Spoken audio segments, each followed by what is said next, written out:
Assalamualaikum ananda semua. Semoga kita semua selalu dalam lindungan Allah Subhanahu wa taala. Amin.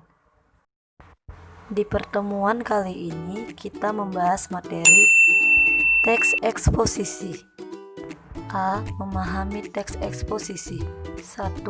Pengertian eksposisi. Eksposisi adalah teks yang mengupas suatu masalah dengan disertai sejumlah argumentasi dan fakta-fakta.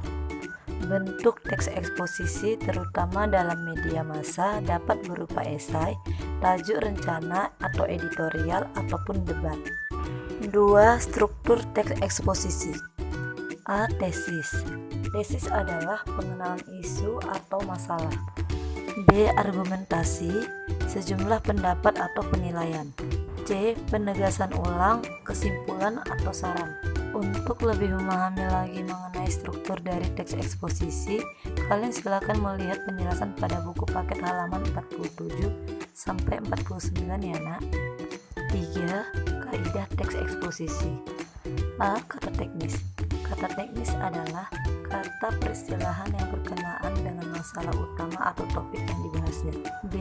Konjungsi kausalitas adalah konjungsi berujuk pada sebab akibat. C. Konjungsi temporal adalah kata hubung yang menyatakan urutan waktu.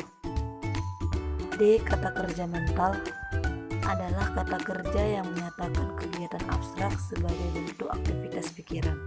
E. Kata perujukan adalah kata ganti yang mengacu pada kata sebelumnya. F. Kata persuasif, kata yang digunakan untuk mempengaruhi dan meyakinkan orang lain. Contoh kalimat dari kaidah teks eksposisi. Topik yang ingin dibahas dalam kata teknis kali ini bidang agama. Dari kata wakaf, setelah kepergian ayahnya, Harun mewakafkan rumahnya untuk membangun masjid. B. Konjungsi kausalitas. Dari kata oleh sebab itu, Ilham sedang menjalankan ibadah puasa, oleh sebab itu dia terlihat pucat dan lemas.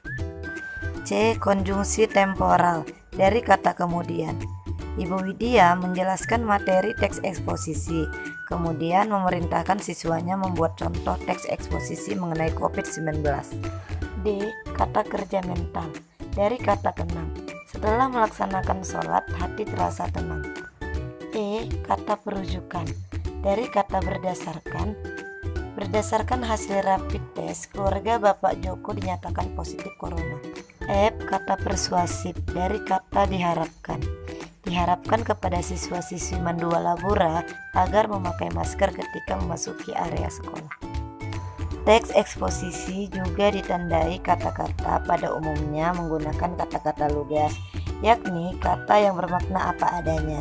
Kata-kata dalam teks eksposisi lazim tidak mengandung makna kias atau penambahan arti dari makna dasarnya. Pembahasan makna kias dan makna lugas sudah kita pelajari di materi denotasi dan konotasi ya nak. Nah, kali ini silahkan kalian buat contoh kalimat menggunakan kata-kata dalam kaidah teks eksposisi. Kerjakan di buku tugas lalu japri ke ibu ya nak. Dan seperti biasa, tugas yang sudah dijapri tidak perlu dikumpul saat pendampingan.